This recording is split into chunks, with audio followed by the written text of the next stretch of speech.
Senior second paper. आज हम करेंगे उपनिषद के पहले 4 उपनिषद के प्रश्नोत्तर। होप कि आप लोगों ने सब कुछ रेडी करके रखे हैं।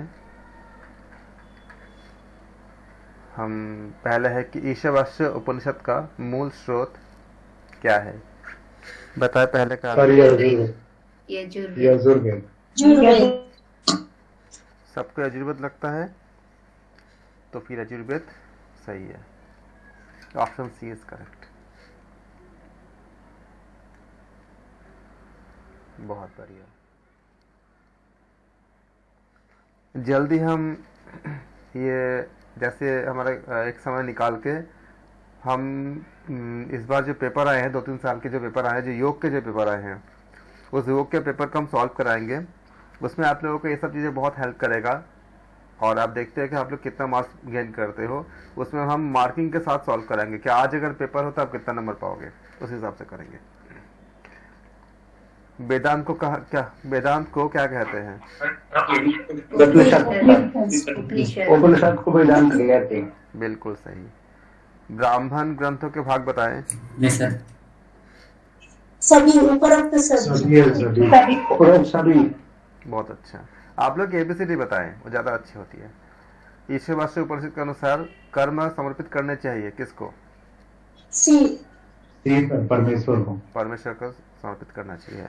Correct, very good. परमेश्वर को समर्पित कर्म से क्या नहीं होता? बंधन नहीं होता। क्या होती है? त्याग पूर्वक भोग करने के लिए कहा गया ना, तो क्यों कहा गया? क्योंकि ताकि हमारा अटैचमेंट डिटैचमेंट यानी बंधन ना हो। ईशावास्य उपनिषद के अनुसार कर्म कैसे होना चाहिए? त्याग भाव से, परमेश्वर को समर्पित, बंधन रहित, ये सारे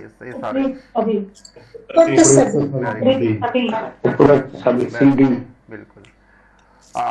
ईशावास्य उपनिषद के अनुसार कर्म होने चाहिए शास्त्रोक्त, विधिवत, नित्य, अनुकरणीय।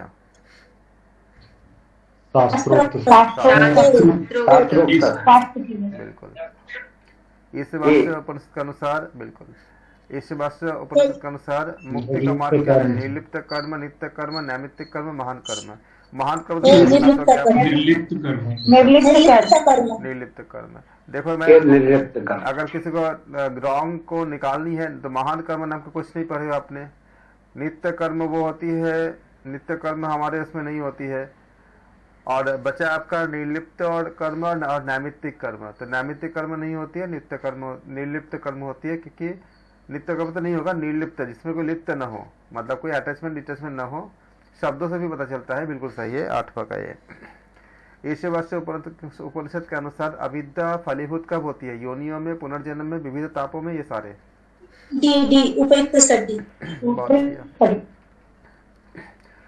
ईशावास्य उपनिषद के अनुसार दुख का मूल कारण क्या है? संवेदना, इंद्रिया, मन या अविद्या? बहुत अच्छा, बहुत बढ़िया। ये आप लोगों ने उपनिषद का अच्छे से किया। 10 में से 4 मतलब 40% उपनिषद का नंबर आपका पक्का है। ईशावास्य उपनिषद के अनुसार परब्रह्म को पाने का साधन क्या है? जप, तप, व्रत, विद्या? बहुत बढ़िया। ईशावास्य उपनिषद के अनुसार ईश्वर के पाने का ईशावास्य उपनिषद के अनुसार परब्रह्म को पाने का साधन विद्या है। जब एक्चुअली उसमें तो विद्या और अविद्या दोनों थे ना ईशावास्य में, लेकिन ऑप्शन में तो मतलब विद्या वाले जो उनको अंधकार में बोला हुआ था। हाँ, लेकिन ऑप्शन जब होते तो मोस्ट अप्रोप्रिएट देने पड़ते ना, इसलिए। हाँ, लेकिन फिर ये क्वेश्चन तो गलत हो जाएगा ना सर, आंसर चॉइस मतलब चैलेंज हो सकता है। चैलेंज कर सकते हो, लेकिन अगर इनमें से कोई एक चूज करना होगा उसमें चूज तो हम यही करेंगे। क्योंकि एक्चुअली उनका कॉन्सेप्ट है कि जीरो में होना है। तो जीरो तभी हो सकता है जब आप विद्या अभी तक ऊपर पढ़े जाओगे। तो जप भी नहीं है, तप भी नहीं है, व्रत भी नहीं। तो कभी कभी ऐसा होता है कि हमें मोस्ट अप्रोप्रिएट तक हमें, और उसमें उन्होंने बोल के भी रखे होते हैं कि अगर आपको ऐसा संदेह लगता है तो आप मोस्ट अप्रोप्रिएट को आप चूज करो।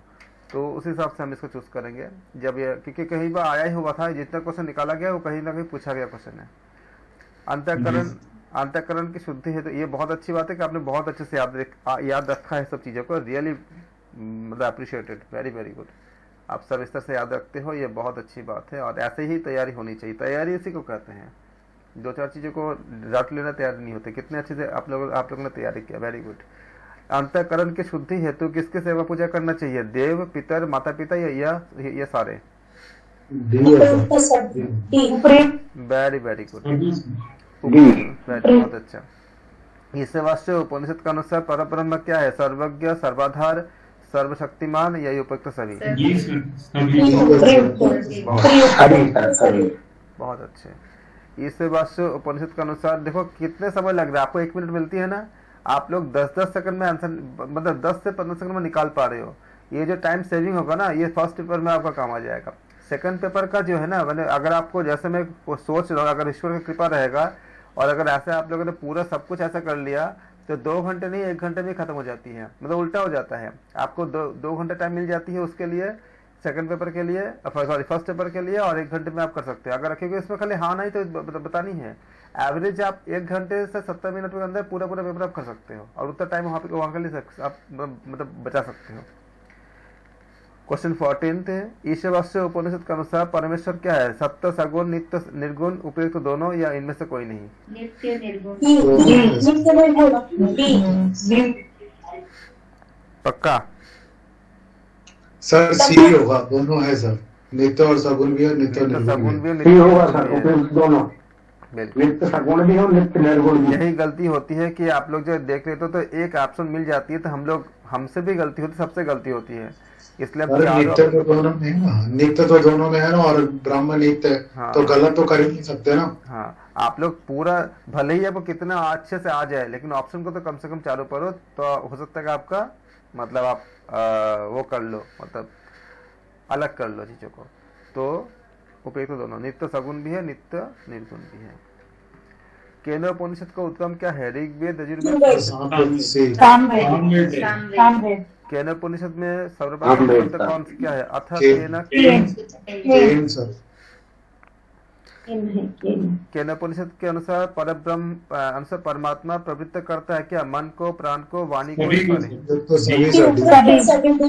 परब्रह्म क्या हो जाएगा आपका? उपयुक्त सभी हो जाएगा, क्योंकि केनोपनिषद के अनुसार परमात्मा प्रवृत्त करता है मन को भी, प्राण को भी, वाणी को भी। तो अगर 2 को मिल जाते तो उपयुक्त सभी होता है, अगर 2 सही होता है तो।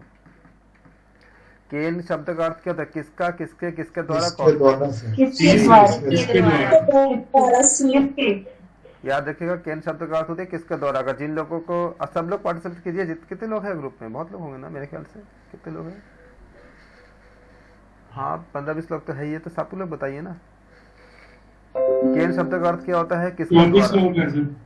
हाँ जी 34 लोग, 24 लोग है, तो बाकी सब बताओ ना भाई, इसमें क्या दिक्कत है? इसमें तो ऐसा हिंदी में भी है, इंग्लिश में भी नहीं है, सब पढ़े हुए भी हो, कुछ गलती बोलो कोई दिक्कत नहीं है, हमें सब एकदम परफेक्ट थोड़ी ना चाहिए। आप लोग बोलो तो कम से कम बोलोगे, तभी तो हम आपको वहां तक लेके जाएंगे। हमें तो, मेरा तो टारगेट हो कि 24 के 24 लोगों का हो जाए। अब मुझे पता है कि 4-5-5-7 लोगों का तो होना ही होना है, भगवान का मतलब कृपा रहेगा तो, उनकी कृपा से। लेकिन बाकी सबको भी हो सकते हैं ना, सबको पार्टिसिपेट तो करो।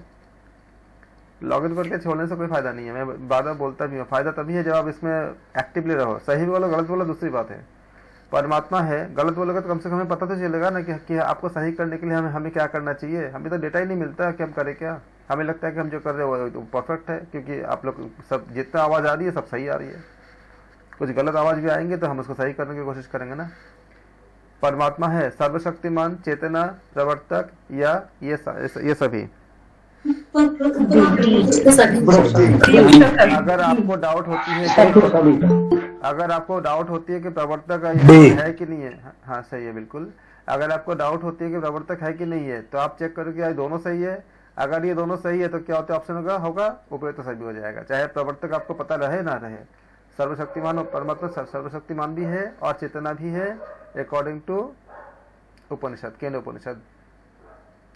तो क्या हो जाएगा? डी हो जाएगा। अगर कभी कभी ऐसा ऑप्शन आती है जिसमें आपको पता नहीं रहता, तो आप पहले 2 अगर सही है तो, और 2 सही है और ऊपर तो सभी ऑप्शन में है तो उसको कर देना। परमात्मा को जानकर मानव को प्राप्त अवस्था, परमात्मा को जानकर मानव को प्राप्त अवस्था जीवन मुक्त। बिल्कुल। परमात्मा को जानकर मानव को प्राप्त अवस्था क्या होता है? जीवन मुक्त होता है। इसको याद कर लेना जिन लोगों। अच्छा एक बार मैं बता दे रहा हूँ, आप लोग कॉपी पेन रखो। मैं बिल्कुल इस बात पे ज़्यादा, मैं किसी भी मतलब क्लास में ये नहीं करता कि मैं पूरा बना बना के किसी को मैं ये पीडीएफ नोट्स ये सब मैं देने में विश्वास नहीं रखता, मैं देता भी नहीं। मैं करवाता हूँ आप लोगों से, स्टूडेंट से मैं मतलब या जितने भी पार्टिसिपेंट सबसे करवाता हूँ। एक कॉपी पेन रखो, एक एक लाइन लिखो। क्या है 20वां प्रश्न? क्या है? परमात्मा को जानकर मानव को प्राप्त अवस्था है, इसी को लिख लो और डैश दे करके जीवन मुक्त। बस खाली ऑप्शन लिख लो, करेक्ट ऑप्शन क्या, क्योंकि रॉन्ग आंसर जो यहाँ 4 लिखी हुई है, जरूर नहीं क्या ये चारों ही मिलेंगे आपको। जो करेक्ट आंसर तो मिलेंगे ही मिलेंगे, बाकी जो 3 रॉन्ग आंसर है वो अपने आपस में चेंज हो सकते हैं, एग्जाम में कुछ और आ सकते हैं। इसलिए रॉन्ग को लिखने की जरूरत नहीं है। इसको पूरा आपने एक रजिस्टर बनाओ जिसमें खाली क्वेश्चंस लिखोगे, और जो क्वेश्चन आपको लगता है कि आपको बहुत अच्छे से आता है उसको छोड़ सकते हो। लेकिन जो क्वेश्चन आपके लिए नया होता है, सबके लिए अलग अलग चीजें होती है ना, जो आपके लिए नया हो, जो आपको लगता है कि इसका आपने कुछ नया सीखा या भूल सकते हो आगे जाकर के, उसको आप लिख लो। जैसे 20वां क्वेश्चन है, परमात्मा को जानकर मानव को प्राप्त अवस्था है, जिनको लगता है कि भूल सकते हैं, हाँ जिनको लगता है कि भूल सकते हैं वो इसको पूरा एक लाइन लिख लीजिए, डैश देकर जीवन मुक्त लिख लीजिए।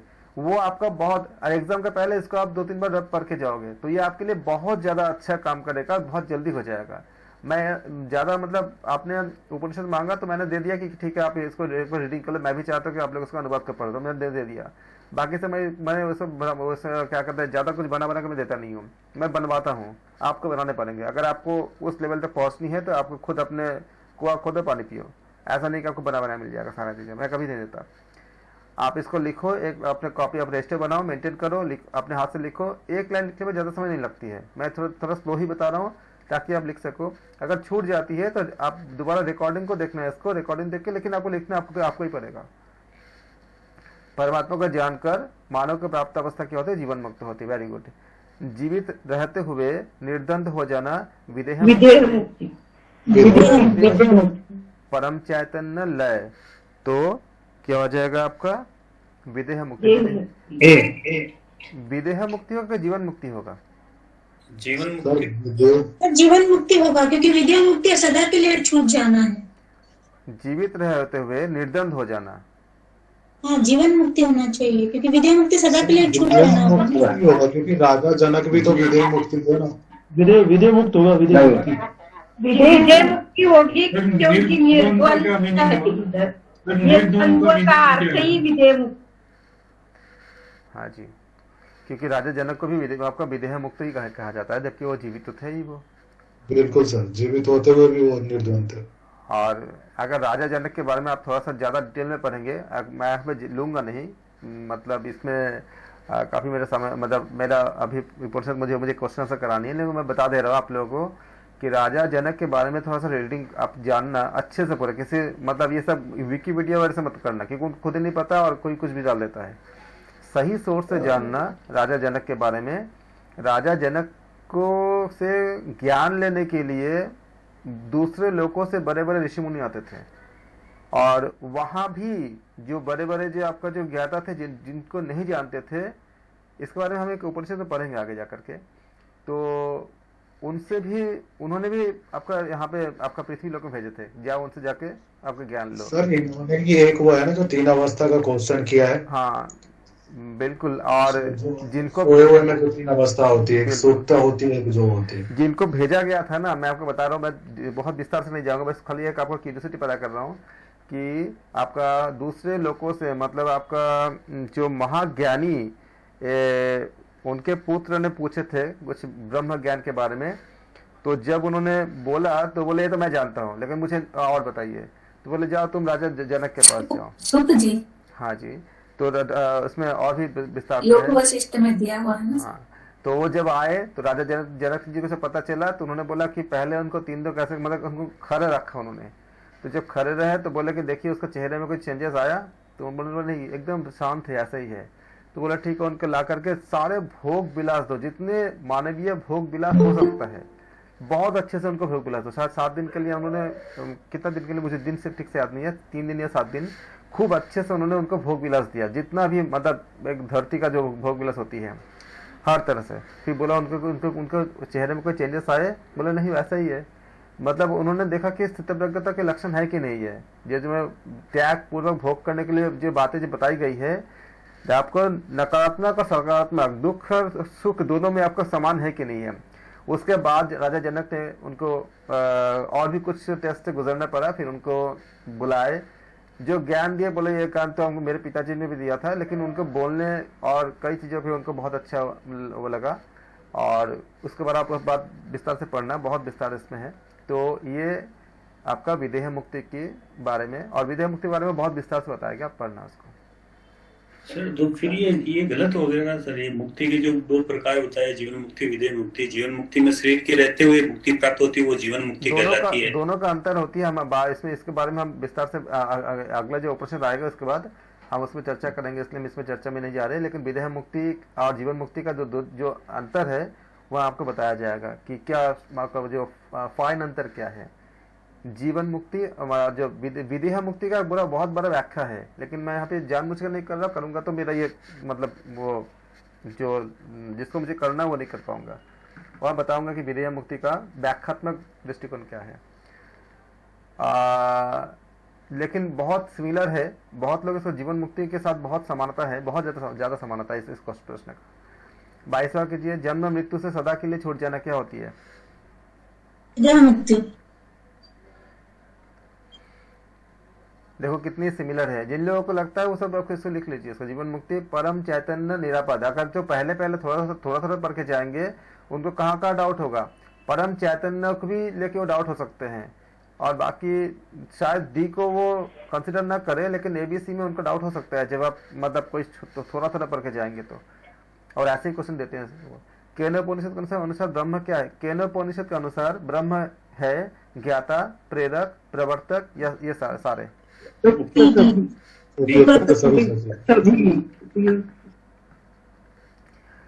केनोपनिषद के अनुसार ब्रह्म है दर्शनीय, श्रवणीय, इंद्रियातीत, वचनीय। इंद्रियातीत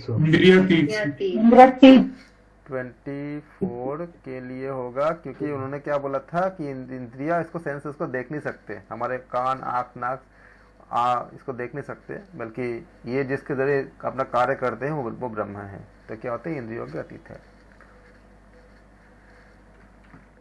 अंतःकरण में क्या सम्मिलित नहीं है? मन, बुद्धि, अहंकार, ब्रह्म।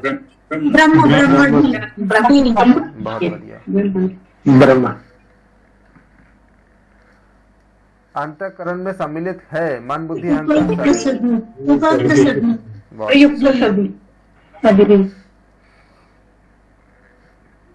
जबकि जीवन मुक्ति, विदेह मुक्ति जो बारे में बात करेंगे हम उसको बहुत चर्चा करेंगे। कई किताब में भी मतलब सही ने मतलब अलग अलग बातें बताई गई, मतलब उनमें भी बहुत से आपका कंफ्यूजन है उसमें, कंफ्यूजन है सर उसमें। हाँ, जीवन मुक्ति, विदेह मुक्ति, कई किताबों में जो है आपका उसमें बातें अलग अलग बताई गई है, उसका मतलब चीजें मतलब डिफरेंट है, इसलिए मैं उसको एक अलग से क्लास में पूरा व्याख्या करूंगा। अभी ना और कुछ साक्ष्य भी ऐसा नहीं है ना जिसके ऊपर कह सके कि सही है।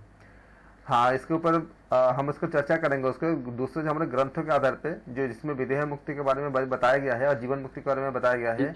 कुछ ज्ञान दर्शन में कुछ बातें बताई गई है और भी कुछ बातें बताई गई है, उसके आधार पे हम चर्चा करेंगे इसको। अपना योग सूत्र में भी है ना सर एक सूत्र, जैसे भव प्रत्यय विदेह।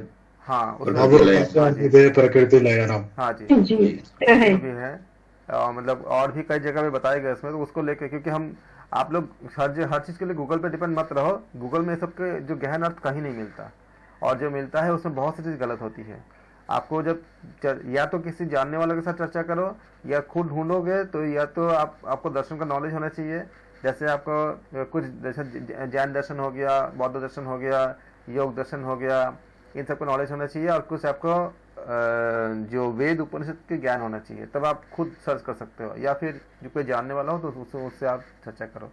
गूगल से अगर गूगल में कुछ मिल भी जाता है ना, तो उसको एक्सेप्ट करने से पहले वेरीफाई कर लेना।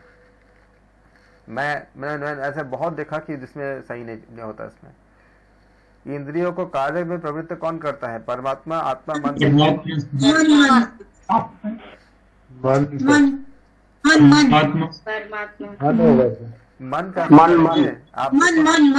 मन कैसे करेंगे? इंद्रियों को कार्य में प्रवृत्त कर, हम उपनिषद के अनुसार बता रहे हैं। उपनिषद के अनुसार इंद्रियों को कार्य में प्रवृत्त कौन करता है? आप याद कीजिए। परमात्मा ही करता, परमात्मा मन के माध्यम से उसको उन्होंने बोला था करता। ना कि ये मन जिस पे काम परमात्मा। करता है वो ब्रह्म है। अब याद करो, बोला गया था ना कि मन के पास वो क्षमता नहीं है कि ब्रह्म तक पहुंच सके, बल्कि मन जिसके शक्ति से काम करता है वो ब्रह्म है, या वह ब्रह्म है, यानी परमात्मा के बारे में बताया जा रहा है। आप लोग इन सबको एक एक लाइन पे लिख लो, और आपका नोट से आपको मतलब तैयार करने हैं। मैं कभी किसी को इस तरह बनाया कुछ देता नहीं हूँ। और ये जो आप जो बनाओगे ये आपके लिए इतनी अच्छे काम करेगा, तब आप याद करोगे कि मैं ऐसा क्यों करता हूँ। ब्रह्म तत्व को जाना जा सकता है इंद्रियों द्वारा, बुद्धि द्वारा, मन द्वारा।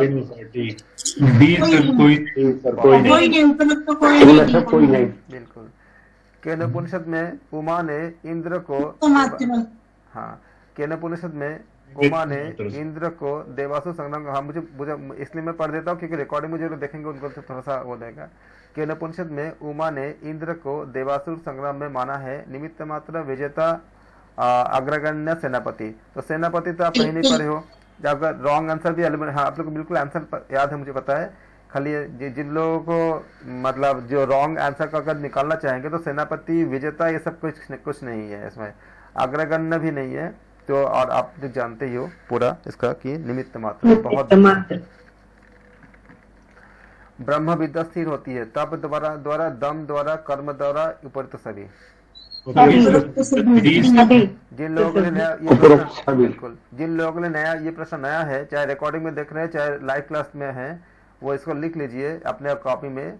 और जो प्रश्न आपके लिए एकदम अच्छे से आता है उसको लिखने की जरूरत नहीं है, लेकिन जो आपके लिए जो भी प्रश्न आपके लिए नया लगता है या आपको लगता है कि आप भूल सकते हो, उसको लिख लो, क्योंकि ये बहुत इंपॉर्टेंट सीरीज है। ये इसको निकालने के लिए काफी काम किया गया है। आप लोगों को तो पहले ऐसे मतलब सामने दिख रही है, लेकिन बहुत रिसर्च की गई इसको निकालने से पहले।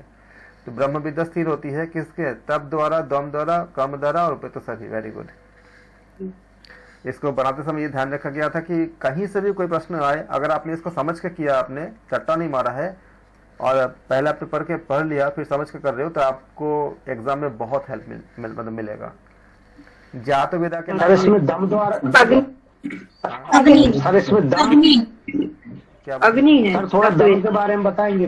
किसके? 30 के दम द्वारा क्या, 30 का जो दम क्या कहलाएगा सर? तप द्वारा, दम यहाँ पे कोई वो नहीं, दम मतलब शक्ति होती है। दम के मतलब दम होती है ना, कि दमदार बोलते हैं, दम मतलब ताकत या शक्ति होती है। और दम शब्द का कहीं पे कोई चर्चा भी नहीं है, दम ऐसे ही डाल दिया गया है। दम का जो शाब्दिक अर्थ होता है हिंदी में, उसका मतलब शक्ति होती है। दम पर मन और इंद्रियों का नियंत्रण। दम का मतलब एक और होती है दमन करना। दमन इंद्रियों का दमन करना। दम का एक और इंद्रियों का दमन। दमन होता है, दमन जब इंद्रियों का दमन करते हैं, वो दमन भी शक्ति द्वारा ही होती है। जबरदस्ती नहीं बोलते, जबरदस्ती हम नहीं करेंगे। जैसे किसी को ब्रह्मचर्य का पालन करनी है तो वो दमन कर रहा है, जबरदस्ती कर रहा है। भले ही जबरदस्ती से हो न हो अलग बात है, लेकिन वो जो ताकत से जबरदस्ती करता है वो भी शक्ति से ही करता है। इसलिए दम शब्द का अर्थ आपका शक्ति से ही होती है। दम के द्वारा ही, मतलब जबरदस्ती जब हम किसी चीज को करते हैं, चाहे इंद्रियों का दमन ही क्यों ना करें। अगर हम मान लो कि हमें बताया गया कि मतलब जो अपनी इंद्रियों को नहीं, मतलब वो दबा के रखनी है, तो जो हम अपने मानसिक शक्ति के द्वारा उसको जो दबा के रख रहे हैं, वो भी दमन कर रहे, वो भी शक्ति ताकत लगा रहे, वो भी दम होती है, इसलिए इसको दमन कहते हैं इसको। लेकिन शाब्दिक का दमन आपका शक्ति, मतलब हिंदी में अगर सामान्य हिंदी में बोलेंगे तो ताकत या शक्ति होती है। लेकिन ब्रह्म विद्या का भी आपका ताकत से, शक्ति से या जबरदस्ती दबा के या अपने आप को करके नहीं मिलता। और अब कहीं और हम बात करेंगे कि दमन जो होती है, एक होती शमन करना, एक होती दमन करना। दो अर्थ अलग अलग होती है। शमन के द्वारा तो हम मतलब पा सकते हैं, लेकिन दमन के द्वारा करने से आपका कई तरह का सामना भी करने पड़ते हैं। इसलिए शास्त्र में बताया गया है, जब हम बहुत मतलब बारीकी से विस्तार से करेंगे, दमन के अलावा अगर शमन कर देते हैं, प्रशमित कर देते हैं, तो वो ज्यादा वैल्यूएबल होती है। और वही हमारे मतलब हमें आगे बढ़ने में, उसके बाद हमारे इंद्रिया, हमारे जो डिजायर हमें वो कर नहीं करता, मतलब ऑब्स्टेकल पैदा नहीं करता। दमन करने पे क्या होती है, फिर वो अपना मतलब उठा सकता है, सर उठा सकता है, लेकिन शमन करने से नहीं उठा सकता। लेकिन ये सब टॉपिक ऐसा होता है ना कि अगर शुरू करेंगे तो मुझे बोलने का ही मन करता है और फिर काफी मतलब लंबा हो जाता है। तो आप लोग याद रखना, कभी बात करना जब ऐसा समय रहेगा कि दमन और शमन में क्या अंतर है, तो हम अब बहुत अच्छे से आपको समझाएंगे। तब आप जानोगे कि कभी कभी जो हम जान के भी जो कुछ गलत काम कर लेते हैं और जानते हैं सही क्या गलत क्या, और दमन का अंतर क्या होती है शमन के साथ, हम शमन कैसे करें। दमन में तो हमें ताकत लगानी पड़ती है, शमन में हमें ताकत नहीं लगाना पड़ती, अपने आप होता है। एक बात सोचो कि हमें अगर कोई कहा जाए कि भाई नॉनवेज, जो लोग नॉनवेज खाते हैं अगर उनको नॉनवेज ना खाने के लिए बोला जाए तो जबरदस्ती नहीं, नॉनवेज नहीं खाओगे नहीं खाओगे नहीं खाओगे, उसके अंदर बहुत ज़्यादा मतलब एक तरफ हो रहा है खाने का, लेकिन उसको जो अगर हम दबा के रख रहे हैं तो वो क्या होगा, ये आपका दमन हुआ। लेकिन उसका मन से ही इच्छा ना हो खाने का, वो उसको बोलोगे तो भी नहीं खाएगा, वो शमन हो गया। तो शमन क्या होती है, जब होती है तब हमें कोई डिस्टर्बेंस ऑब्स्टेकल ज़्यादा पैदा नहीं होती। और इसके बारे में और भी बहुत विस्तार से हम चर्चा इसके ऊपर है। तो जात वेदा के नाम से प्रसिद्ध है, कौन है,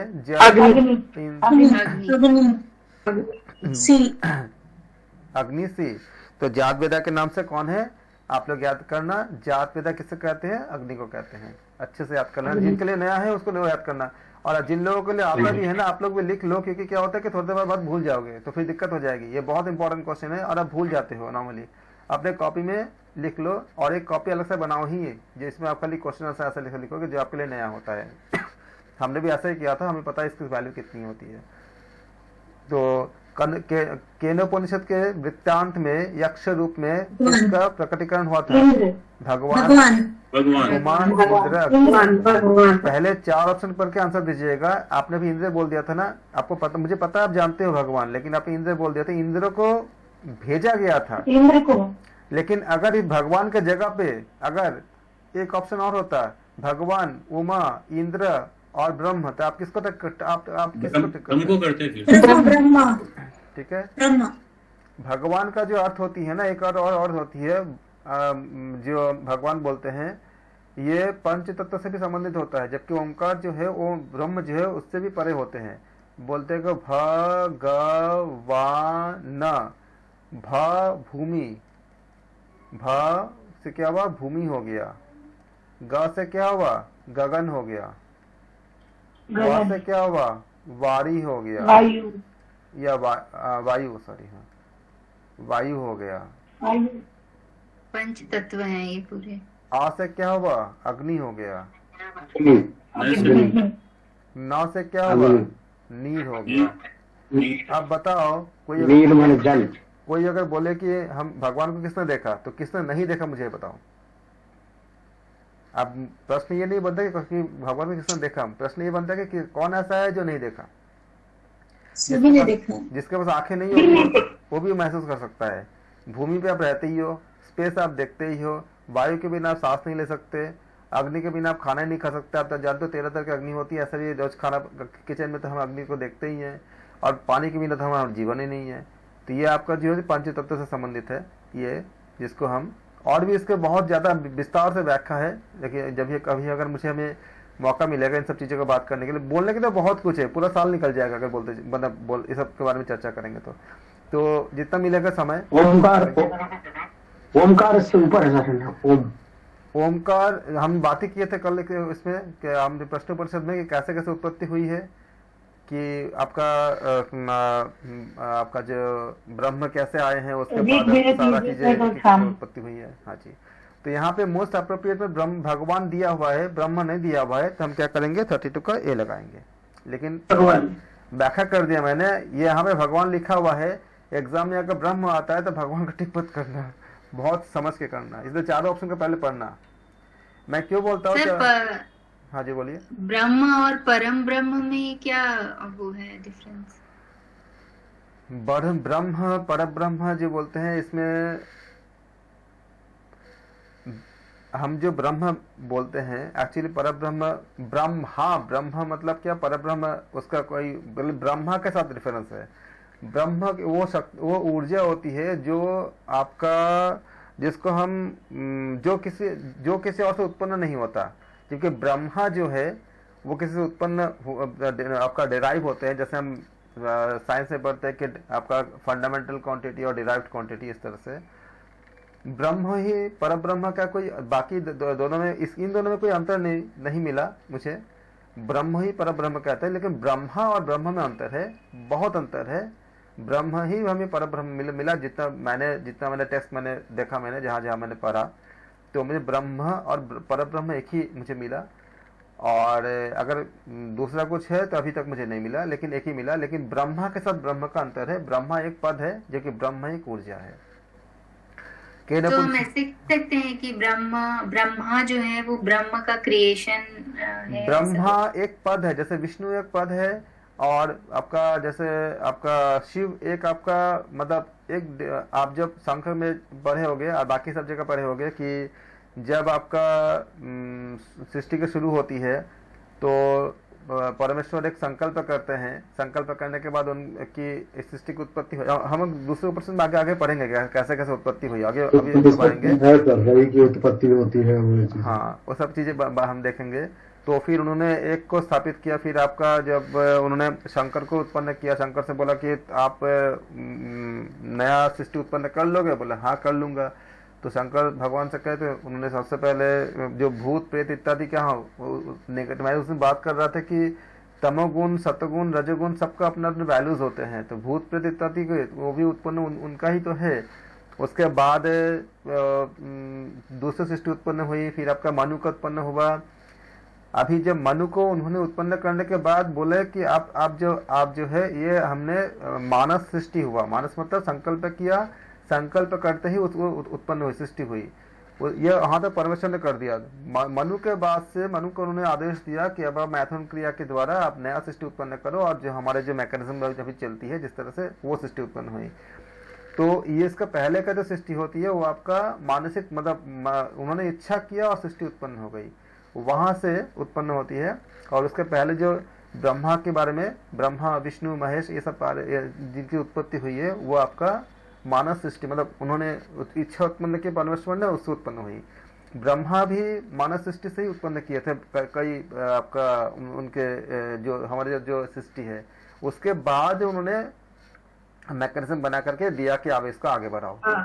एको हम बहुश्यामी ये दिया है ना, उसमें एको हम बहुश्यामी, तो वही है। ब्रह्मा एक ही था, तो उन्होंने सब सृष्टि निर्माण की, अलग अलग ग्रंथों में अलग अलग तरह तो एको हम बहुश्यामी। हाँ, अलग अलग ग्रंथों में इसका विवेचन है थोड़ा से इस तरह से। और कहीं कहीं पे ऐसे तो हम ब्रह्मा की उत्पत्ति विष्णु जी के नाभि से मानते हैं ना, ऐसे शास्त्रों के अनुसार उनके नाभि से कमल निकला। ब्रह्मा ने ये सोचे थे। आप जो क्वेश्चंस कर रहे हो एक्चुअली उससे उपनिषद से हटके है।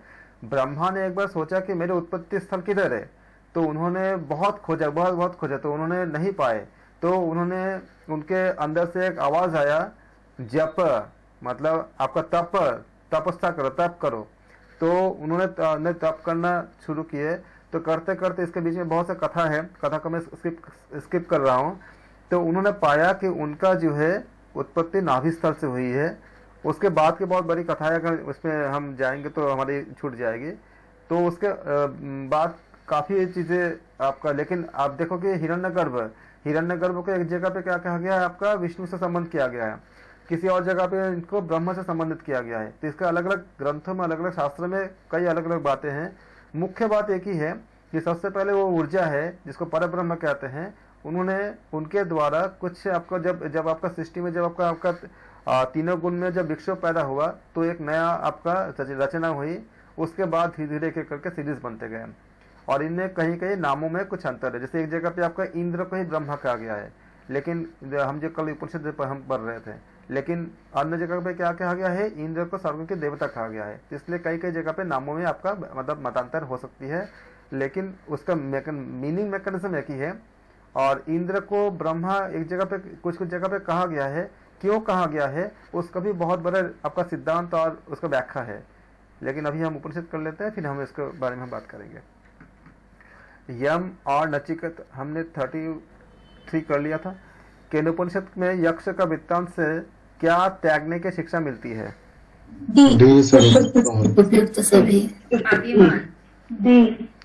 लेकिन ये बहुत अच्छी बात है कि आप लोगों के अंदर जिज्ञासा पैदा हो रहा है। मुझे चाहिए था कि आप लोगों का जिज्ञासा पैदा हो, उत्पन्न हो, और फिर हम जहाँ तक हम कर पाएंगे उसके बाद आप लोग इसका और आगे बढ़ाओगे। पहले अपने घर परिवार में उपनिषद को एक कहानी की तरह मतलब बताना सिखाना शुरू करो बच्चों में, और जो भी आपके आश्रित है, जो भी चाहे आपसे छोटा हो चाहे आपसे बड़ा हो, धीरे धीरे उपनिषद के बारे में बताना शुरू करो, समझाओ। करते करते करते करते किसी को पहले अच्छा लगेगा, किसी को बाद में अच्छा लगेगा। अपने फैमिली में अपने जानने वाला जिनको लगता है कि हाँ इनको बताना चाहिए, आप इसको फैलाओ, धीरे धीरे और भी समाज में फैलाओ। मैं तो ये बोलूँगा कि आप में से जिनके पास थोड़ा समय हो, हफ्ते में 3 दिन या हफ्ते में आपका 5 दिन या डेली जैसे जिसको सुविधा हो, आधा घंटे अपने घर पे या किसी जगह पे कथा करना शुरू कीजिए।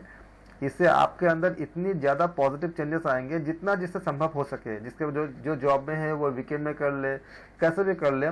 30 मिनट्स जो है जिसके पास समय है वो डेली कर ले, अपने घरों में या किसी पार्क वगैरह में या कहाँ जहीं अगर किसी ऐसे संभव हो जहाँ भी भागवत कथा या ऐसे उपनिषद कथा जो उनको अच्छा लगता हो, जो उसको और जिसको उन्होंने काफ़ी अच्छे से कर सकते हैं, या आप ऑनलाइन चैनल पे कर ले, आपका लाइव टेलीकास्ट कर ले यूट्यूब वगैरह, जिसके पास जो सुविधा है, लेकिन करें ज़रूर। इसे करने से इतनी आप लोगों को भला करेंगे ना, इतने लोगों को भला करेंगे कि कितने सारे स्ट्रेस, कितने सारे बीमारियां, कितने सारे मतलब अंधकार अहंकार सब खत्म हो जाती है। और आपको इसके ज़्यादा कुछ खर्च नहीं करने पड़ेंगे, और आपको खाली अपने जो नॉलेज आप गेन कर रहे हो उसको आप अपने आप से उसको करने पड़ेंगे। और आपको खुद को इतना ज़्यादा अच्छा फील होगा, इतना आपको मतलब ये आपको कहीं से कुछ ज़्यादा इन्वेस्टमेंट नहीं, कुछ भी। खाली आप जब आप एक को किसी को समझाते हो तो याद रखना आप खुद को भी समझाते हो। हम जब किसी और को बताते हैं तो हम अपने आप को भी बताते हैं। तो ये आपको बेहद ज़्यादा एक मतलब अगले जन्म के लिए या बाकी जो मतलब हमारे कर्मों के लिए बहुत ज़्यादा माइलस्टोन है। तो ये थोड़ा थोड़ा जो है आपको 15 मिनट समय है, 15 मिनट दो, आधा घंटा समय, कम से कम आधा घंटा देना चाहिए, क्योंकि आधा घंटे के बिना नहीं होता। तो आप लोग इसको करने की कोशिश करो। ये आपको बहुत ज़्यादा हमारे शास्त्रों में बताया भी गया है कि जिसके पास जो भी रिसोर्सेस है, चाहे पैसों से, चाहे ज्ञान से, चाहे किसी भी तरह से, समाज के लिए, दूसरों के लिए कुछ करके कुछ हिस्सा देना चाहिए। आपका समय दीजिए, आपका ज्ञान दीजिए। अगर पैसा देना आजकल मुश्किल इसलिए होता है कि हमें पता नहीं चलता कि किसका कौन सही है कौन गलत है। कभी दिक्कत इस बात की भी आती है, अगर हम गलत लोगों को पैसा दे देंगे तो पता चलता है उसका कुछ दूसरा ही कुछ मतलब परिणाम निकल गया। तो इसलिए आप इसको स्प्रेड कीजिए। यूट्यूब में अगर आप देते हो तो ये मत सोचो कि आप कौन देख रहा है कौन नहीं देख रहा है। आपका रिकॉर्डेड रहेगा, आप फेसबुक लाइव में दे दो, रिकॉर्डेड रहेगा। जिसको सुनना होगा, भगवान जिसको सुनवाएंगे, जहाँ पे कंडीशन कराना होगा करा लेंगे वो। ये आपने घरों में दे दो, लेकिन करो। ये आपको बहुत यूटीसी नेट तो करो ही करो, और ये भी इसको भी जीवन भर के लिए उतार लो, काफ़ी अच्छा होगा। क्योंकि मैं इन सब चीज़ों से गुजरा हुआ हूँ। अब मुझे इतने फ़ायदे हुए मैं आपको उसको समझा नहीं सकता। मेरा बचपन इसी में से गुजरी हुई है। जब से मैंने होश संभाला था मैं खाली यही सब चीज़ देखा था। मेरे भाग्य से मेरे ऐसे माताजी मिल गए थे जिनसे मुझे सब चीज़ें मिल गई थी। इसलिए आप लोग भी करो तो ये काफ़ी अच्छा है, बहुत अच्छा है। मेरे माँ मुझे मेरे जीवन को पूरा सवार दिए थे पूरा, और जो अनुभूति मेरे माँ के लिए आज मेरे मन में है, मैं ये चाहता हूँ कि आप लोगों के बच्चे को भी ऐसे ही अनुभूति रहे, क्योंकि ये अंदर की चीज़ होती है। जब अंदर में ऐसा सुकून मिलता है तब वो चीज़ें अपने आप अंदर निकलती है। इसलिए आप लोग ज़रूर करो। तो हम 34 करेंगे। यम तथा नचिकेता का संवाद क्या है?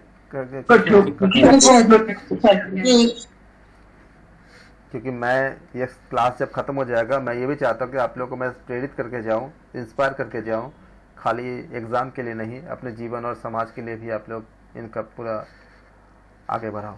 35 कठोपनिषद के अनुसार शिष्य एवं पुत्रों की कितनी श्रेणियां बताई गई है? 2, 3, 4, 5? 3। बिल्कुल। कठोपनिषद के अनुसार शिष्यों एवं पुत्रों की 3 श्रेणियां बताई गई है। कठोपनिषद में शरीर को क्या कहा गया है? रथ, जीव, आत्मा। बहुत इम्पोर्टेंट है, बहुत बार पूछा गया है। तो कठोपनिषद के अनुसार कठोपनिषद में शरीर को रथ कहा गया है। कठोपनिषद में आत्मा को क्या कहा गया है? कठोपनिषद में आत्मा को सारथी तो बुद्धि को कहा है। बुद्धि को कहा है। जीव कहा गया है। सर बुद्धि बोला है, सारथी। नहीं जीव। नहीं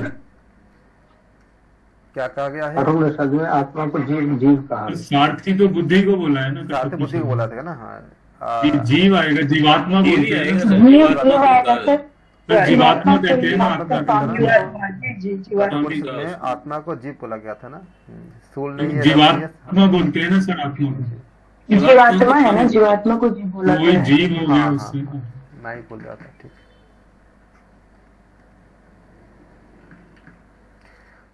कठोपनिषद इसलिए बोलता हूँ कि ना आप लोगों को जो लिख दो, जरूरी नहीं कि याद आ ही जाए। कभी कभी देखो मैं भी भूल जाता हूँ, कभी कभी इंसान है, कभी कभी भूल ही जाते हैं, मिस हो जाती है। लेकिन आप लोग इसको लिखोगे, इसलिए जब एग्जाम के पहले अगर इन सब चीजों का अपना ही लिखा हुआ जिसको पढ़ के जाओगे तो ज्यादा अच्छा रहे। कठोपनिषद में इंद्रियों को क्या कहा? दुष्ट घोड़े घोड़े। तो इंद्रियों को कहा गया है घोड़े। वेरी गुड, बहुत बढ़िया। कठोपनिषद के अनुसार परमात्मा का स्थान कहाँ होता है? मन में, हृदय में, अंगूठा का? तो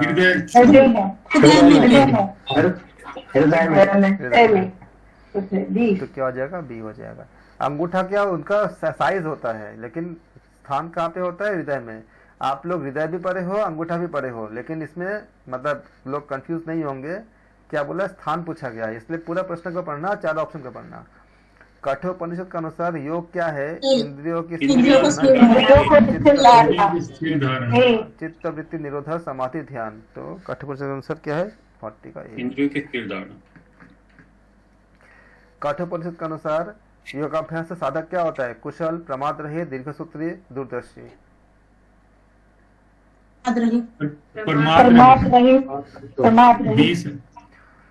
दूरदर्शी में कोई संबंध नहीं होता। दीर्घसूत्री एक नकारात्मक चीज होती है। कुशल का कोई संबंध नहीं होता। तो जहाँ कुशल और प्रमाद रहित, कुशल आपका ऐसा कुछ भी नहीं था उसमें, तो प्रमाद रहित हो जाएगा, जो आपका अंतराय को खत्म करता है योगाभ्यास के जरिए। हम जानते भी कि 9 अंतराय नष्ट होती है ना। कठोपनिषद के अनुसार योग युक्त रहने के लिए क्या आवश्यक है? दृढ़ाभ्यास, एकांत, वेदों को रटना, साधु संगति।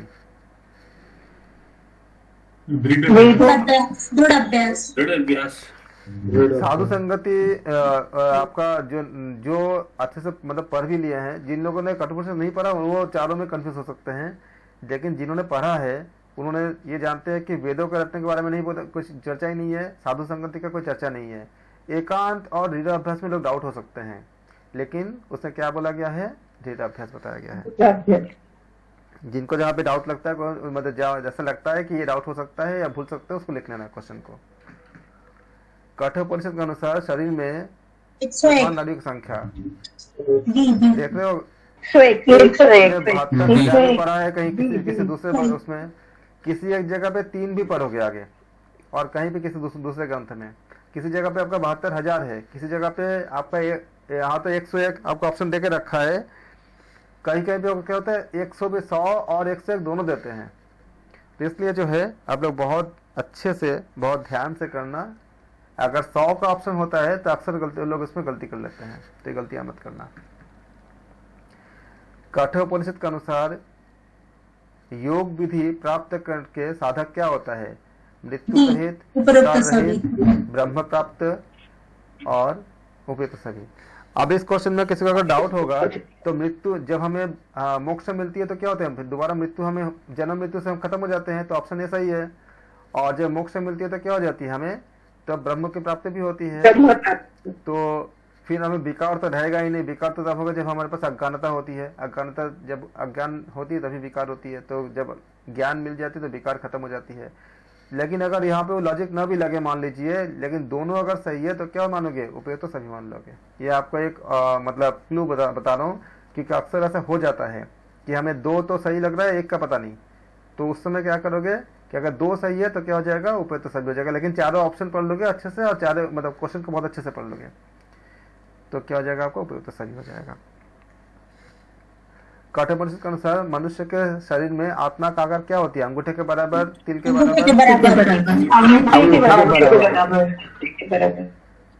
देखा उपनिषद का जितना हमने किया, कितना अच्छे से आप लोग रेडी हो गया। यही तो चाहिए।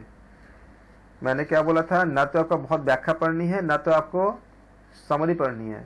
खाली अनुवाद को अच्छे से कर। देखो क्वेश्चंस कर पा रहे हो ना? एग्जाम में क्या चाहिए? हमें तो यही चाहिए ना, व्याख्या पढ़ने से क्या होता है कि कई एक्स्ट्रा चीजें हमारे माइंड पे होती है जो इस डेटा से हम मैच नहीं करता। और समरी पढ़ने से क्या होता है कि काफी आपका सूक्ष्म चीज छूट जाती है, तब भी आप मतलब डेप्थ पे नहीं जा पाते। इसलिए अनुवाद को कई बार पढ़ लो तो अच्छे से रेडी हो जाएगा। कठोपनिषद के अनुसार और जो मैं आपको कंटेंट भेजता हूँ बहुत अच्छी है, उसको समझने में वो काफी अच्छी चीज है वो। कठोपनिषद के अनुसार आत्म साक्षात्कार फलीभूत होता है कब? ब्रह्म प्राप्ति में। 5 प्रकार के मुख्य प्राण को निम्न उपनिषद में समझाया गया है। कठोपनिषद, केनोपनिषद। Very good. प्रश्न उपनिषद के अनुसार सूर्य किसके रूप में अब देखो आ गया ना, जब मैं लिखवा रहा था। प्रश्न उपनिषद के अनुसार सूर्य किसके रूप में उदित होता है? प्राण के रूप में, वायु के रूप में, अग्नि के रूप में? कल बोला था ना उस दिन ना, प्राण के रूप में। देखो जो मैं लाइंस लिखवा रहा था बोला था ना, उसी में से बहुत से क्वेश्चन पूछे गए, आ गया ना। प्रश्न उपनिषद के अनुसार रई परमात्मा का क्या है? दक्षिणांग, उत्तरांग, स्वरूप। देखा कितना फाइन क्लू, वो आप लोगों ने अगर लिख के रखा था कितने जल्दी आपका आंसर मिल गया। तो प्रश्न उपनिषद के अनुसार रई क्या है? परमात्मा का दक्षिण अंग है। जिन लोगों को नया लगता है, जिन्होंने अभी कोई क्लास मिस किया हो, उसको लिख लीजिए, बहुत इंपॉर्टेंट है। जगत के प्राणों का केंद्र क्या है? वायु, अग्नि, सूर्य। कितना अच्छा है। प्रश्न से पहले आप लोग का आंसर मिल गया, यही चाहिए। कितना अच्छा आप लोगों ने लिख लिया, कोई सोचने की जरूरत नहीं पड़ी, कितना बेहतरीन कर लिया। सर थोड़ा धीरे। जगत के प्राणों का केंद्र है वायु, अग्नि, सूर्य, जल। तो क्या हो जाएगा? सूर्य हो जाएगा। क्लियर है? प्रश्नों उपनिषद के अनुसार कृष्ण पक्ष को संज्ञा क्या दी गई है? रई, दीवा, क्या हो जाएगा? रई सही। प्रश्न उपनिषद के अनुसार सर्वश्रेष्ठ क्या है? अग्नि, प्राण, वायु। बहुत बढ़िया। प्राण के कितने प्रकार है? 3, 5, 7, 9। प्राण के प्रकार कितने हैं? 5। प्रश्न उपनिषद के अनुसार सबका आधार कौन है? जल, वायु, आकाश, पृथ्वी।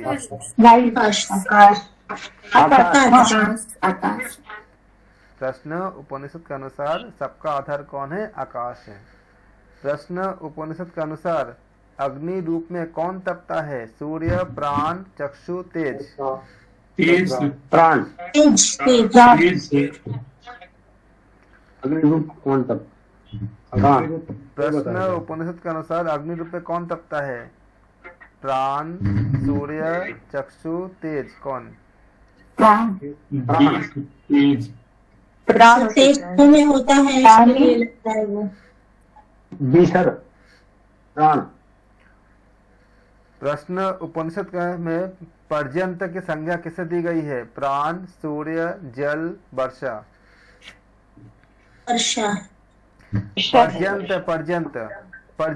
पर्जन्य की संज्ञा किसको दी गई थी? लिखवाया था उस समय, याद करो। जी प्राण को है पर्जन्य की। प्रश्न उपनिषद में पर्जन्य मतलब जो लोग नहीं दे पा रहे हो, आप लोगों ने लिखा नहीं था, जो मैं लिखवा रहा था, जिसमें बार बोल रहा था कि आप लोग लिखो, याद करो। देखो आ गया ना। प्रश्न उपनिषद में पर्जन्य की संख्या प्राण को दी गई है। प्राण के मैंने बोला था प्राण लिखो, बोला था ना कि प्राण लिखो और डैश दो, एक पूरा पेज भर जाएगा कि क्या क्या बातें बताई गई प्राण के लिए प्रश्न उपनिषद में, और फिर उसको आप लिखोगे तो आपको याद रहेगा। देखो अभी भूल रहे हो तो एग्जाम तक कैसे याद रहेगा? जब ऐसे लिखोगे तभी याद रहेगा ना। फिर से करना, इसको लिखना अच्छे से, आपके पास पूरा कंटेंट है ही, उससे आप करना ना। प्रश्न उपनिषद में रई की संज्ञा किसको दी गई है? प्राण को, सूर्य को, जल को, वर्षा को। प्राण को। प्रश्न उपनिषद में रई की संज्ञा प्राण को दी गई है। प्राण को। इसलिए आप लोग इसको, और ये बात जरूर याद रखना, किसी और जगह पे आपका कुछ और बातें बताई गई है, इसलिए इस बात को गांठ मत मानना कि रई हमेशा प्राणी होती है। किसी और जगह पे रई को कुछ और बताया गया है, इसलिए प्रश्न में आप उसके हिसाब से करना। प्रश्न उपनिषद के अनुसार वेदों की संपूर्ण ऋचाएं किसमें प्रतिष्ठित है? जल, आकाश, प्राण, सूर्य। प्रश्न उपनिषद के अनुसार वेदों की संपूर्ण ऋचाएं किसमें है? बिल्कुल प्राण में है। जिन लोगों को नया है या क्लास छूटा है बता दे रहा हूँ, प्रश्न उपनिषद के अनुसार वेदों की संपूर्ण ऋचाएं किसमें स्थित है? प्राण में स्थित है। अगर आप प्रश्न उपनिषद को बहुत डिटेल में नहीं पढ़े हो, समरी पढ़ के या थोड़ा बहुत इधर उधर का पढ़ के, यहाँ तक आप नहीं जाने में बहुत मुश्किल होगा इतनी बारीकी में जाने में। और प्रश्न इसलिए पूछते हैं ताकि आपने पूरा पढ़ा है कि नहीं पढ़ा उनको देखने के लिए। तो प्रश्न उपनिषद के अनुसार वेदों की संपूर्ण ऋचाएं प्राण में स्थित होती है। किसी और ग्रंथ में कुछ और हो सकता है, बार बार बता रहा हूँ, इसको हर जगह जनरलाइज मत कर देना। अगर आप जहां भी बोलोगे ग्रंथों के नाम के साथ बोलोगे तभी आपका वैलिड बना जाएगी, तभी आप मतलब अननेसेसरी जो आपका आर्गुमेंट से बच जाओगे। आप बोलोगे कि प्रश्न उपनिषद के अनुसार वेदों की संपूर्ण ऋचाएं प्राण में है, तो आपको सब एकदम सेफ रहोगे। वरना आपको बहुत सारी चीजों, क्योंकि बाकी ग्रंथ में कुछ और भी बातें बताई गई है, तो वो आपको मतलब परेशानी हो सकती है। इसलिए अगर नाम बोल दोगे ग्रंथों के नाम तो सही रहेगा, एकदम ठीक रहेगा। प्रश्न उपनिषद के अनुसार प्राण क्या है? इंद्र, रुद्र, ज्योतिर्गणों का प्रश्न उपनिषद के अनुसार प्राण इंद्र भी है, रुद्र भी है। ये दोनों अगर आपको याद है तो आप क्या डालोगे? सभी। जबकि ज्योतिर्गणों का स्वामी भी है, ये भी बताया गया है। लेकिन अगर आपको यह याद नहीं है, इंद्र रुद्र अगर याद है तो भी जो है आप इसको डी में पहुंच जाओगे। तो प्रश्न उपनिषद के अनुसार प्राण क्या है? इंद्र भी है, रुद्र भी है, ज्योतिर्गणों का स्वामी भी है। लेकिन यह प्रश्न उपनिषद के अनुसार ही है। प्रश्न उपनिषद के अनुसार अन्न किसके कारण उत्पन्न होती है? जल, सूर्य, प्राण, वायु। सूर्य के कारण। प्रश्न उपनिषद के अनुसार अन्न किसके कारण उत्पन्न होती है? जल, सूर्य, प्राण, वायु। ऐसा कोई है जो अलग कुछ बोलना चाहते हैं सूर्य के अलावा?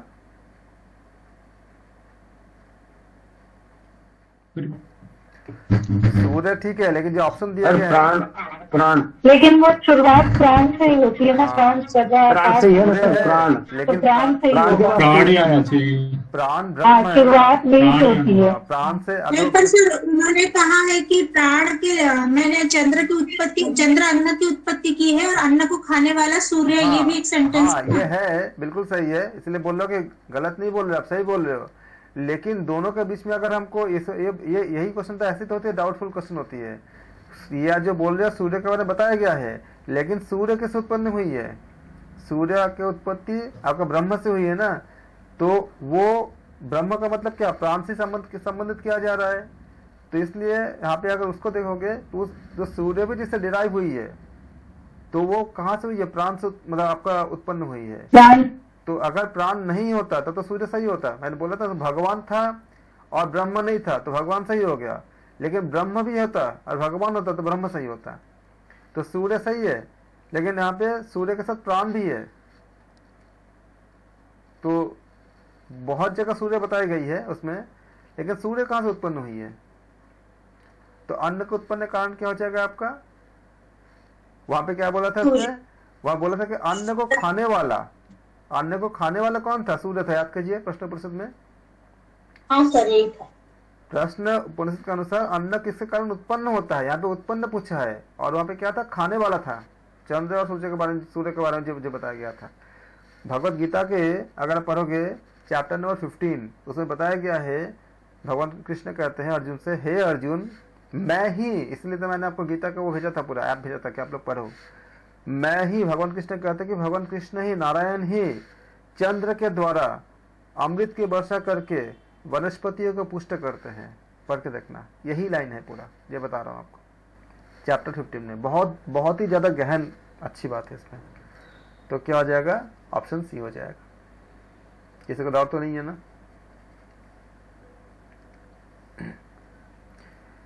माता ऋषि हाँ जी, क्या बोल रहे हो?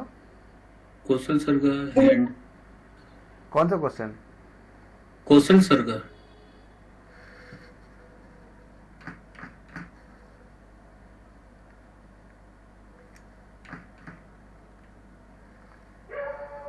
मातरिश्व किसे कहा गया है? जल, वरुण, प्राण, वायु को। वायु को। मातरिश्व किसे कहा? वायु। मातरिश्व किसे कहा गया है? जल, वायु, प्राण, वायु। सर इसमें सर केनोपनिषद में तो प्राण को कहा गया है और केनोपनिषद में वायु को कहा गया है। हाँ, तो अभी वायु को कहा गया नहीं यार, अभी प्रश्न उपनिषद के बारे में बात कर रहे हैं। तो प्रश्न उपनिषद में जब हम पढ़ रहे थे, लास्ट में जब पढ़ रहे थे, क्या पढ़ा था हमने? मातरिश्व किसे कहा गया था? प्राण कहा गया था। हालांकि प्रश्न में जो है जब पूछा गया था, सर ये प्रश्न में ये लिखा था नहीं ना है कि किससे कहा गया था? ये कैसे समझेंगे? कौन सा वायु भी भूल मैं आपके बात को वैसे तो वरुण भी शिक्षक का नाम लिखा है ना इसमें। मैं आपकी बात को बोल रहा हूँ। मातरिश्व जो इसमें प्रश्न दिया गया है, जिसमें जहाँ भी पूछा गया था उनको उपनिषद का नाम देना चाहिए था। या हो सकता है कि जिस समय प्रश्न आया हुआ था उस समय सारा इतने सारे उपनिषद सिलेबस में ना रहा हो, तो उन्होंने जो एक उपनिषद था, शायद प्रश्न उपनिषद उस समय रहा होगा। तो क्योंकि आपके यहाँ पे कई उपनिषद बाद में जोड़ा गया है, तो उस समय खाली वही रहा होगा, इसलिए उन्होंने खाली इसको दे दिया, ऑप्शन दे दिया गया है। अभी अगर आएगा तो आपको उपनिषद का नाम के साथ आएगा, और इनके साथ अगर ऐसा आता है तो फिर आपको चैलेंज बन जाएगा, फिर आपको मार्क्स मिल जाएंगे आपको। क्योंकि मातरिश्व तो आपका जो है वो अलग अलग जगह पे, अगर ऐसा डाउटफुल अगर 2 ऑप्शन सही होता है तो फिर उसको मार्क्स मिलेंगे आपको। लेकिन जिस समय हो सकता है कि हमने तो जो पूछा गया क्वेश्चन लिया मैंने, तो जहाँ इसमें पूछा गया था उस समय प्रश्न उपनिषद ही था, बाकी उपनिषद शायद सोर्स सिलेबस में शायद नहीं रहा होगा, तो उन्होंने ऑप्शन दिया नहीं है। लेकिन प्रश्न उपनिषद में क्या है? आपका प्राण है, क्योंकि इधर के सारे क्वेश्चन आपका प्रश्न उपनिषद का ही है, इसलिए हम इसमें प्राण ले लेंगे, इसको मान लेंगे प्रश्न उपनिषद के अनुसार।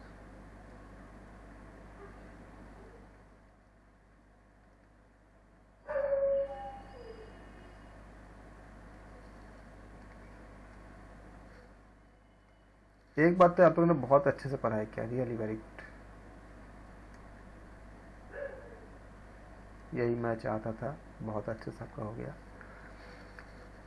परा और अपरा विद्या का विवेचना निम्न में से किस उपनिषद में किया गया है?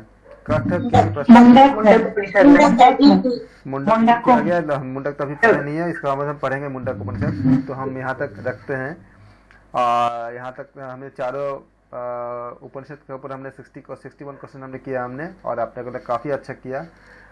आज हम करेंगे यहाँ तक तो आप लोगों ने कर लिया। मैं एक्स्ट्रा क्वेश्चन भी कराऊँ क्या? देखता हूँ आप लोग कितना कर पाते हो।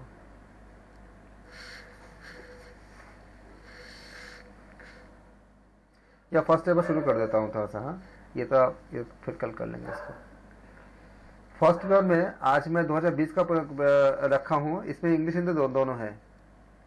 तो आप लोग अब बोल नहीं पाओगे कि हिंदी में है इंग्लिश में, ऐसा नहीं कर पाओगे। तो आप लोगों का वो चीज़ मैंने ख़त्म कर दिया। तो मैं पीछे से शुरू करता हूँ, लास्ट से देखता हूँ।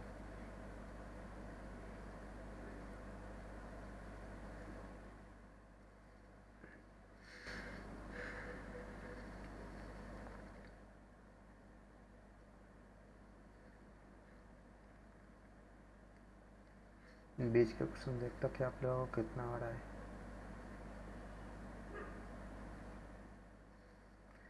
क्वेश्चन नंबर 8 करेंगे, 8 से करेंगे, और दोनों में हिंदी इंग्लिश दोनों में सेम क्वेश्चन है।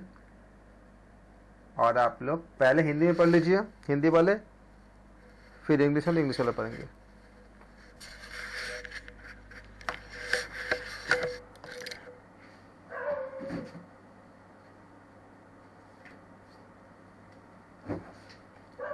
बताइए कौन सा ऑप्शन होंगे?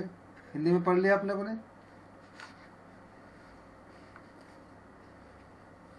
इंग्लिश में पढ़ाइए सर, हिंदी में समझ में नहीं आ रहा। हिंदी वाले पढ़ लिया जिनको हिंदी में पढ़ना था, अब इंग्लिश में पढ़िए।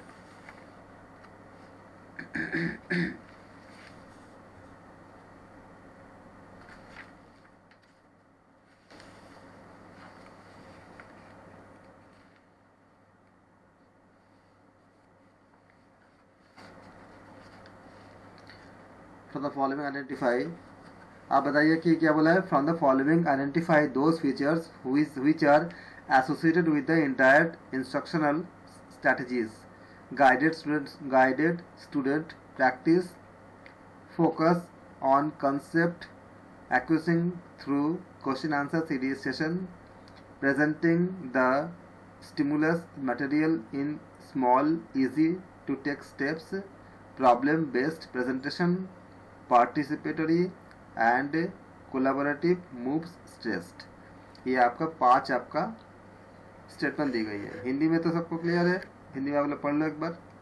निर्देशित विद्यार्थी अभ्यास प्रश्नोत्तरी सत्रों के माध्यम से अवधारणा अर्जन पर बल, उद्दीपक सामग्री को लघु एवं सरल पदों में प्रस्तुत करना, समस्या आधारित प्रस्तुतिकरण और सहभागीपूर्ण और सहयोगात्मक अभियानों पर बल दिया जाना। बी लग रहा है सर आंसर, केवल A B C. B sir, B सबको लगता है option B for boy sir. B for boy. ऐसा कोई है जिसको बी नहीं लगता है?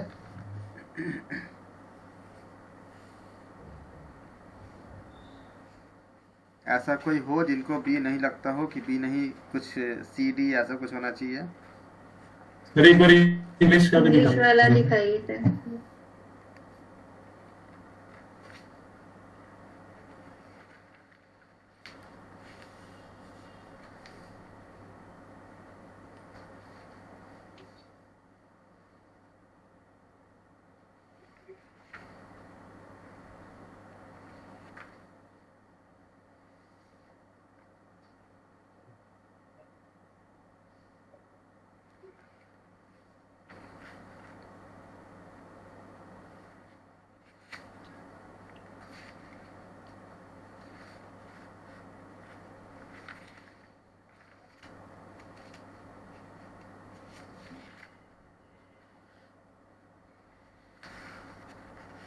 सर सी लग रहा है। सी लग रहा है आपको? जी। किसी और को कुछ लग रहा है?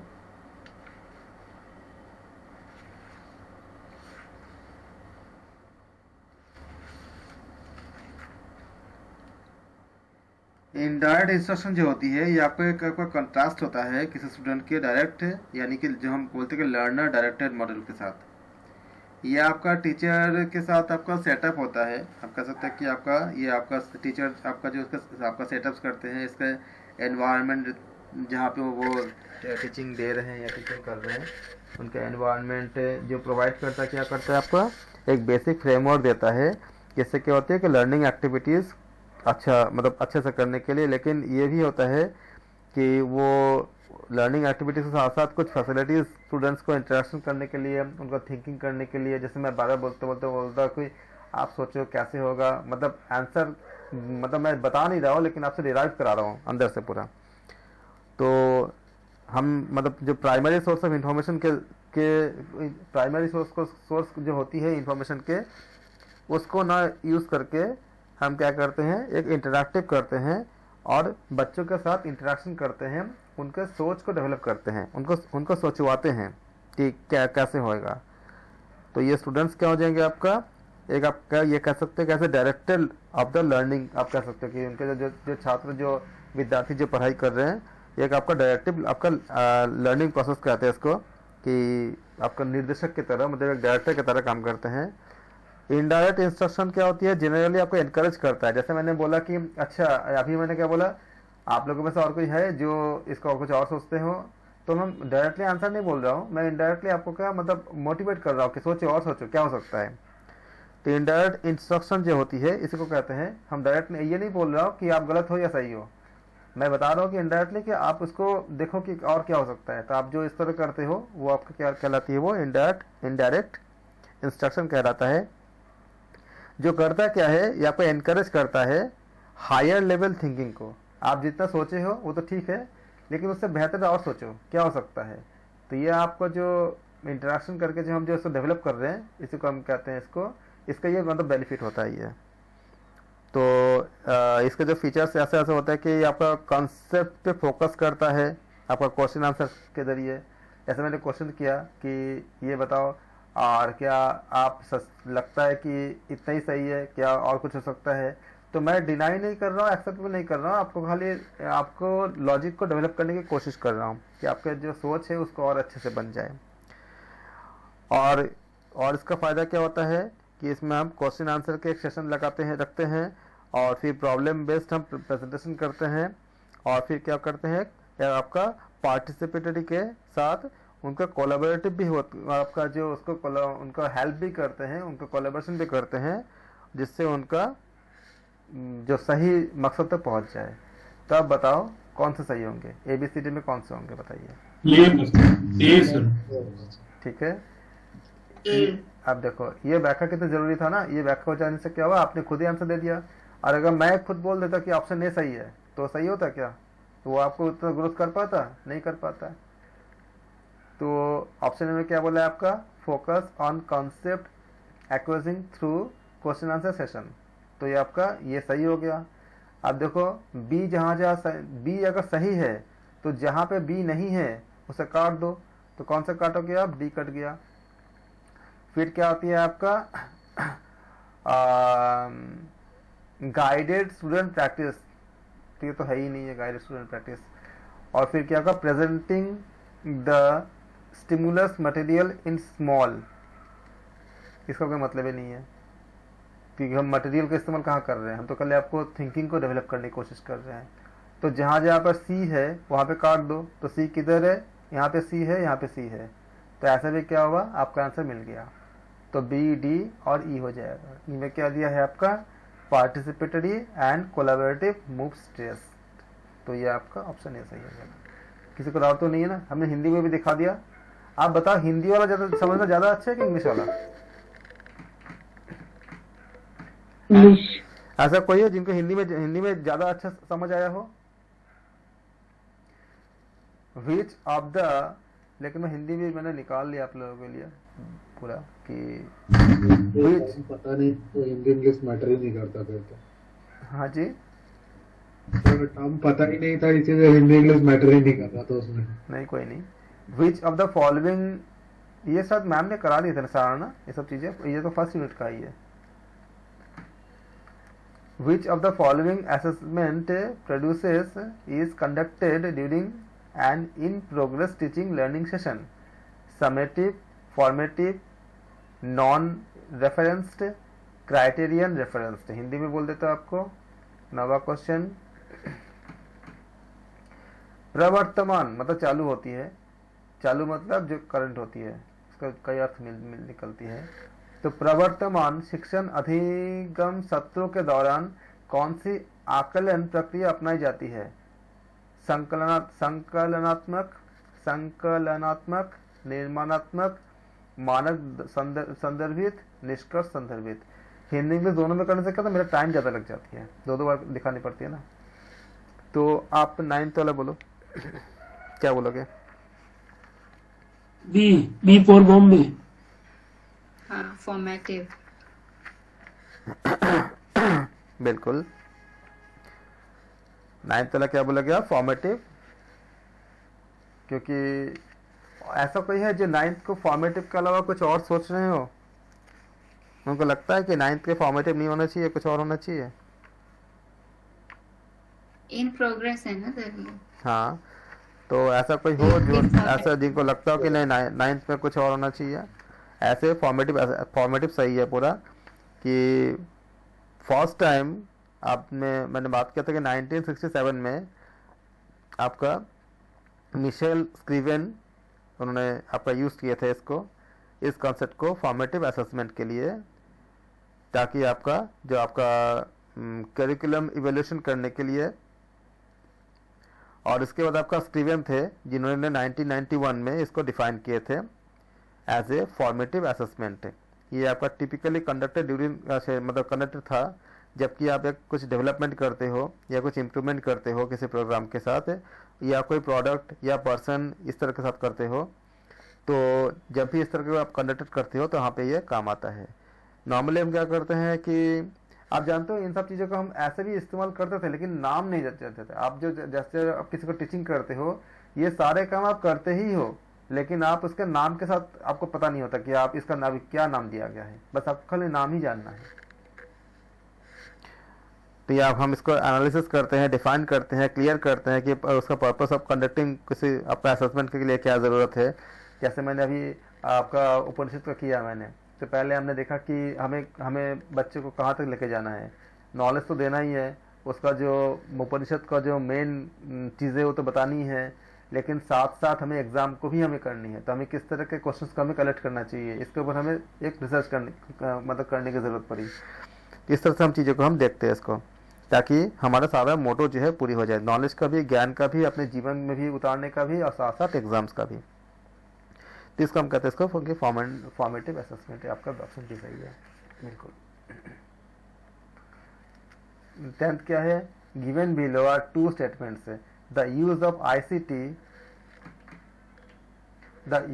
Of ICT in organizing teaching learning programs in the universities has the potential to optimize learning outcomes. Statement 1. Statement 2 क्या बोलता है? Formative assessment provides support to enhancing the quality of teaching and learning sessions. अब आपको साथ ये जो बात दोनों जो बातें बताई गई है, इसका आधार पे बतानी होगी। दोनों करेक्ट। एक बार हिंदी में बोल देता हूँ। विश्वविद्यालय में शिक्षण अधिगम कार्यक्रमों का आयोजन करने में ICT का प्रयोग अधिगम परिणामों को इष्टतम बनाने की क्षमता है। निर्माणात्मक आकलन शिक्षण अधिगम सत्रों की गुणवत्ता बढ़ाने में सहायता प्रदान करता है। तो आप बताओगे कथन ए और कथन सेकंड दोनों सही है? हाँ सर, ए। कोई ऐसे हैं जिनको लगता है कि 10th वाले में एक के अलावा कुछ हो सकता है? ऐसा कोई नहीं है, बिल्कुल सही है, आप लोग बिल्कुल सही हो।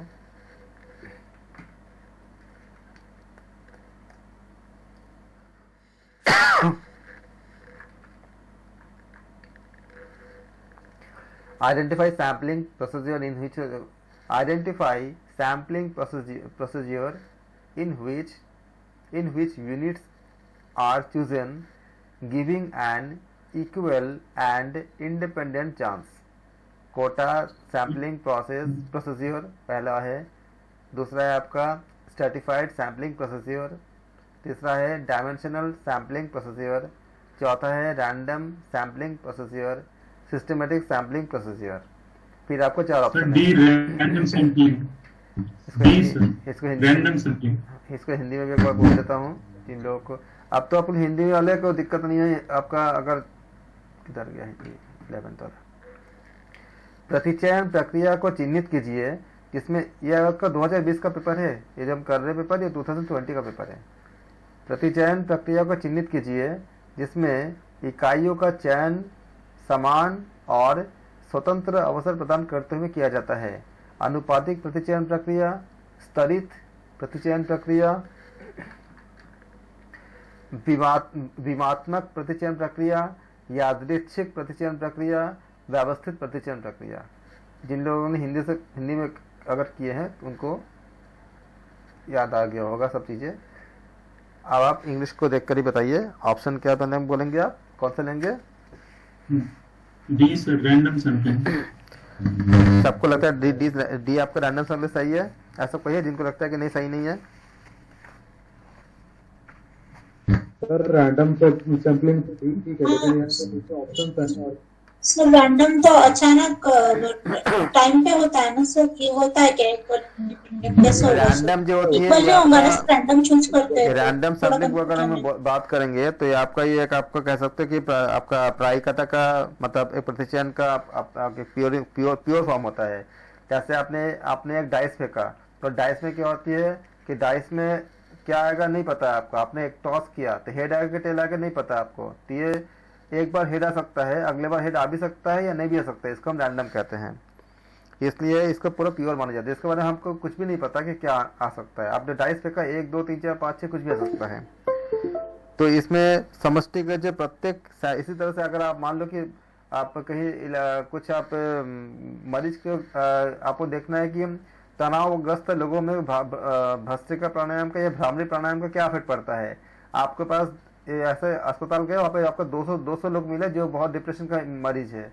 इनमें से आप किसी को भी बिना सोचे समझे, किसी को भी, सबके सब डिप्रेशन का मरीज है, किसी को भी ले लिया आपने, उससे क्या होगा, बायसिंग नहीं होगा, पक्षपात नहीं होगा। इसी को बोलते हैं रैंडम सैम्पलिंग कहते हैं इसको। इसमें क्या होती है, जितने भी सर सैम्पलिंग है, ऑप्शन तो सर इसमें एबीसीडी ऑप्शन तो अलग है सर, किसी तीन को चूज करना है ना, चूज द करेक्ट ऑप्शन तो फ्रॉम द हाँ, एबीसीडी में अलग है सर। बी क्या बोल रहा है, देखो आपको जितने भी इसमें दिया है, इसमें रैंडम सैम्पलिंग जो मैंने बात किया हमने अगर आपको ये सैम्पलिंग के बारे में पता नहीं चल रहा तब इसका वीडियो देखना। मैंने सारे का सारे को बहुत डिटेल में मैं बता के रखा है, क्या क्या होती है, कोटा सैम्पलिंग क्या होती है, स्ट्रैटिफाइड क्या होती है, डायमेंशनल क्या होती है, सब कुछ बता के रखा है। तो उसके अकॉर्डिंग अगर आप चूज करोगे तो ऑप्शन क्या होगा, एबीसीडी में एबीसीडी में क्या हो जाएगा, डी सही होगा, राइट। 11 का डी सही होगा। हाँ जी। बाकी आप लोगों का ये इसको समझने के लिए, जानने के लिए आपको सारे सैम्पलिंग अच्छे से आना चाहिए। अगर आपको नहीं आ रहा है तो इसको संबंधित वीडियो देखिए, मैंने बहुत अच्छे से एग्जांपल के साथ बहुत मतलब डिटेल में सब कुछ समझा के रखा है इसको। फिर भी कोई डाउट होता है तो आप मुझे व्हाट्सएप पे मैसेज कीजिए, तो मैं आपका इंडिविजुअली जब मेरे पास थोड़ा थोड़ा समय रहेगा मैं आपको कॉल पे समझा दूंगा अगर किसी को नहीं आ रहा है तो। लेकिन पहले आप वीडियो देखिए। सर वीडियो की लिंक कहाँ से मिलेगी सर वीडियो की? आप व्हाट्सएप में मैसेज कीजिए, सर आपको भेज देंगे सारे। कम से कम इसके ऊपर हमने मेरे ख्याल से शायद 22-23 वीडियो अलग से मैंने बना के रखा था यूट्यूब पे का, उससे ज़्यादा ही होगा शायद। Thank you so much. इसके बाद जो है हम अगले क्लास में हम क्वेश्चंस को करेंगे। मैं खाली आप लोग फर्स्ट पेपर को करते रहो, क्योंकि फर्स्ट पेपर में आप छोड़ के आगे नहीं बढ़ सकते, उसको आपको करके ही जाना पड़ेंगे। इसलिए मैं इसको, ये 2020 का पेपर है और इस 5 ईयर्स को मतलब 22, 21, 20, 19 ऐसे 5-6 साल का पेपर हम पूरा कराएंगे, ताकि आप लोग पता चले कि आपका रिसेंटली कैसे सब चेंजेस आई है, कैसे कैसे क्वेश्चन पूछे गए हैं। और कल सुबह आप लोग मैक्सिमम ज्वाइन कीजिए 8 से लेकर 9:30 तक। देखो रिकॉर्डिंग देखना और लाइव क्लास में बहुत अंतर पड़ता है। अभी जो उन्होंने बात कर लिया, आप लोगों ने भी इंटरेक्शन किया तो उसका वैल्यू अलग होती है। जो लोग रिकॉर्डिंग देखेंगे तो उन लोगों को कुछ नहीं, मतलब काफ़ी अंतर पड़ जाता है। वो खाली ऐसे सुनते हैं, तो आप जब इंटरेक्शन करते हैं तो उसका ज़्यादा वैल्यू होती है। अब मुझे एक्स्ट्रा क्लास लेना है, बहुत मजबूरी है, नहीं तो हम सिलेबस ख़त्म नहीं कर पाएंगे। ख़त्म करने के बाद भी मुझे रिवीजन कराने होंगे और भी बहुत कुछ कराने पड़ेंगे, तो टाइम नहीं मिल पाएगा। और नहीं पता कब एग्ज़ाम हो जाए, अगर हो सकता है मार्च में हो जाए, क्योंकि अभी तक कुछ वो नहीं होता है। फैब में या मार्च में अगर होंगे तो फिर टाइम मुझे ज़्यादा नहीं है।